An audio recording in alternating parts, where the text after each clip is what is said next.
سکھانے کے قابل۔ جھوٹے اساتذہ کے ساتھ بات چیت کرتے وقت ہمیں شروع میں حقیقی صبر اور نرمی سے جواب دینا چاہیے۔ میں مشل ہوں۔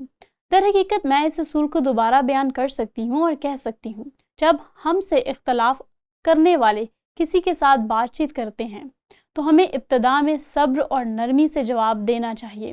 یہ ایک طاقتور اصول ہے جو اس حد سے آتا ہے جو پالوس نے تیموتھیوس کو لکھا تھا، کیونکہ وہ ان لوگوں کے ساتھ معاملہ کر رہا تھا جو اس سے متفق نہیں تھے۔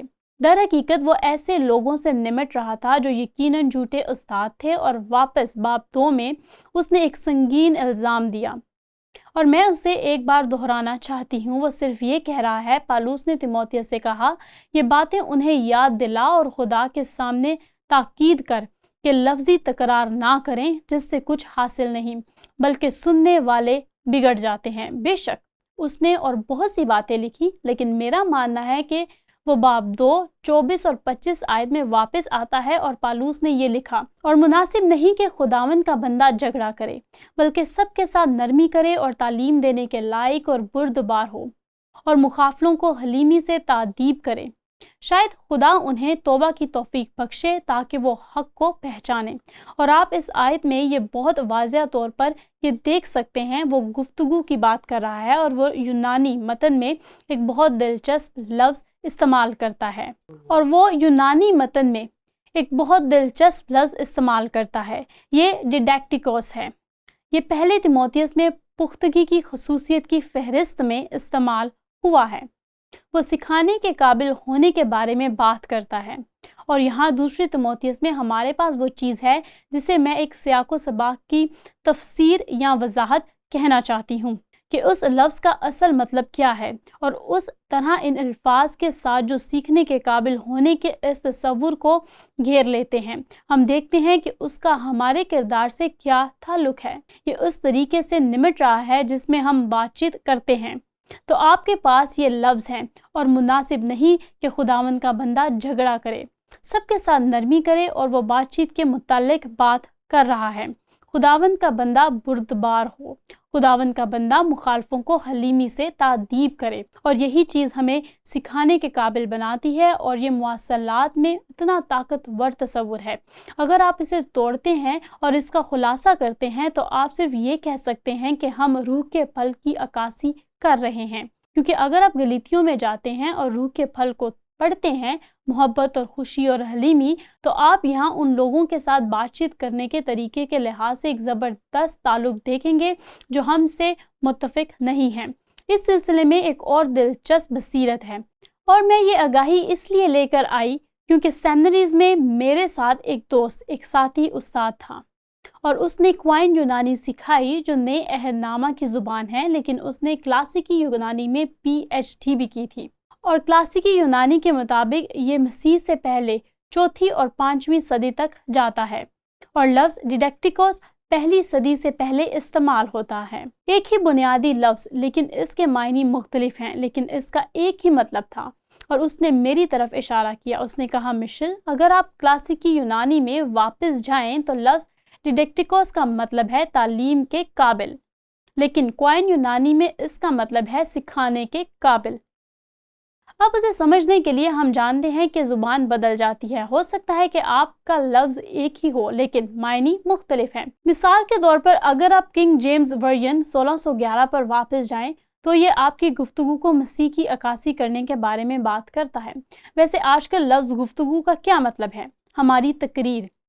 لیکن اگر آپ 1611 میں واپس جائیں تو انگریزی میں اس کا مطلب آپ کی زندگی کا انداز تھا، اس کا مطلب سب کچھ تھا۔ اس کا مطلب نہ صرف یہ تھا کہ آپ کیسے بولتے ہیں بلکہ آپ کیسے رہتے ہیں، اور ہم کس طرح بولتے ہیں اس کا ایک حصہ ہے کہ ہم کیسے رہتے ہیں۔ تو اس بات کو ذہن میں رکھتے ہوئے ڈیڈیکٹیکوس کے متعلق سوچیں۔ کلاسیکی یونانی میں ڈیڈیکٹیکوس کا مطلب پڑھانے کے قابل تھا، لیکن جب تک پالوس نے نئے عہد نامے کا ریکارڈ کرنے میں اس کا استعمال کیا، اس کا مطلب تھا اس نرم مہربان طریقے سے بات چیت کرنا، دفاع نہیں ہونا، جوابی حملہ نہیں کرنا، بلکہ اس قسم کے جذبے کے ساتھ بات چیت کرنا، اور امید ہے کہ لوگ سچ کا جواب دیں گے، لیکن یہاں باہمی تعلق ہے۔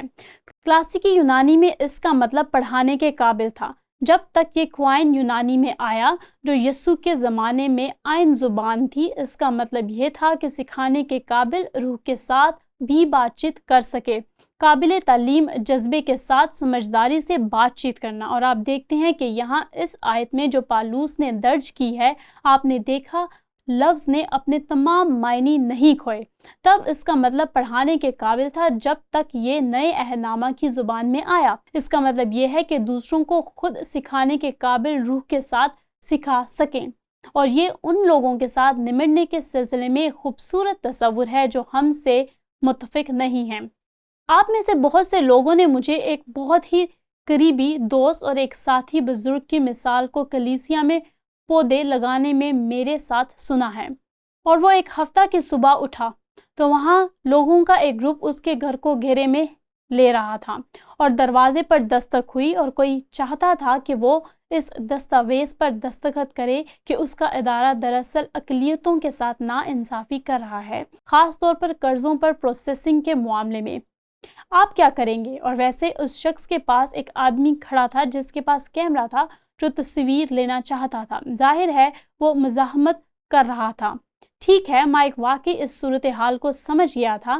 یہ حیرت انگیز ہے۔ میں نے اسے کہانی سناتے ہوئے سنا اور اس نے کہا، اچھا تم جانتے ہو، میں تم سے اس بارے میں بات کرنا چاہتا ہوں۔ در حقیقت اس نے کہا، آپ اپنے تمام لوگوں کو تختیوں کے ساتھ اندر آنے کی دعوت کیوں نہیں دیتے؟ اور انہوں نے اپنے کانوں پر یقین نہیں آیا، اور یوں وہ سب اس کے گھر کی طرف چل پڑے، اور وہ اس کے گیم روم اور فیملی روم میں بیٹھ کے، اور اس کی بیوی شیرن نے انہیں کافی پیش کی اور مائک نے اپنی کہانی بتانا شروع کی۔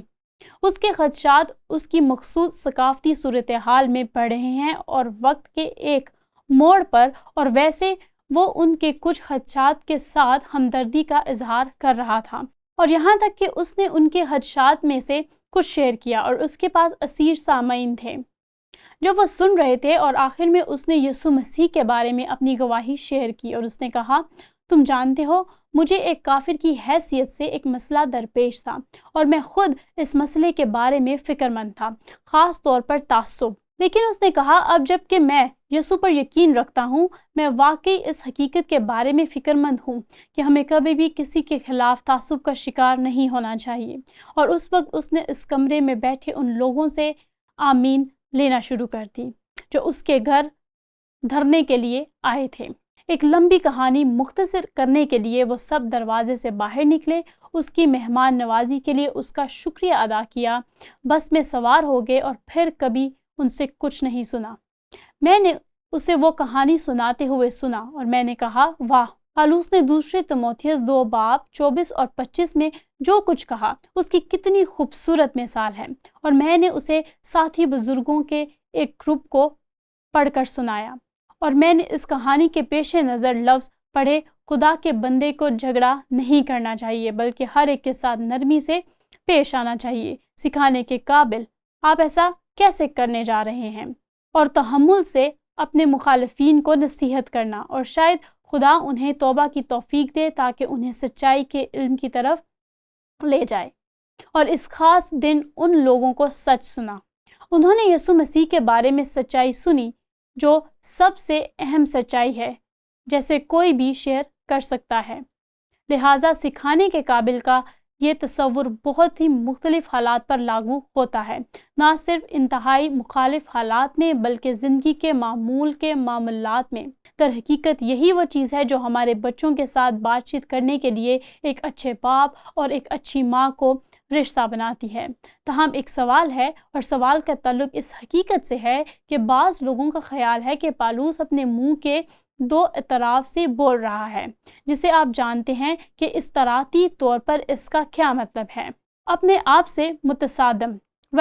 غور و فکر کا سوال یہ ہے، کریتی میں جھوٹے اساتذہ کا مقابلہ کرنے کے لیے پالوس کی تیتس کو دی گئی نصیحت کے درمیان فرق کو ہم کس طرح اس نصیحت کے ساتھ حل کر سکتے ہیں کہ وہ زیادہ حساس انداز اختیار کریں، جیسا کہ وہ تیموتھیوس کو لکھ رہا تھا، اور یہ ہے جو اس نے تیموتھیوس سے کہا، سنو۔ یہ سننے میں ایسا محسوس نہیں ہوتا جو ہم نے ابھی تیموتھیوس کے دوسرے خط میں پڑھا، کیونکہ بہت سے لوگ سرکش اور بیہودہ گو اور دغا باز اور خاص کر مختونوں میں سے ان کا منہ بند کرنا چاہیے۔ پالوس اب براہ راست بات کر رہا ہے۔ یہ لوگ ناجائز نفع کی خاطر ناشائستہ باتیں سکھا کر گھر کے گھر تباہ کر دیتے ہیں۔ ان کا سارا مقصد یہی تھا اور وہ مسیحیوں کو تباہ کر رہے تھے، اور اس وقت اس نے ان برے لوگوں کے ساتھ بہت زیادہ براہ راست تصادم کا مطالبہ کیا، کیونکہ وہ نرمی کی بات نہیں سننے والے تھے، انہیں تصادم کی ضرورت تھی۔ تو پالوس ایک بہت زیادہ مشکل اور تباہ کن صورتحال سے نمٹ رہا ہے۔ در حقیقت وہ تیتس کو اپنے خط کے اختتام پر 3 باب 10 اور 11 آیت میں لکھتا ہے، 1-2 بار نصیحت کر کے بدعتی شخص سے کنارہ کر، دیکھا یہ کجی ہے۔ پالوس تیموتھیوس کو سمجھا رہا ہے، پہلے نرمی سے پیش آؤ، لیکن جب وہ تمام خاندان کو برباد کر دیں تو وہ کہتا ہے 1-2 بار نصیحت کر کے بدعتی شخص سے کنارہ کر، یہ جان کر کہ ایسا شخص برگشتہ ہو گیا ہے اور اپنے آپ کو مجرم ٹھہرا کر گناہ کرتا رہتا ہے۔ ایک وقت آتا ہے، پالوس نے کہا، جب آپ کو حالات سے براہ راست نمٹنا پڑتا ہے، کیونکہ لوگ نرم مہربان رحم دلانہ انداز میں جواب نہیں دیتے، اور یہ آج تک سچ ہے۔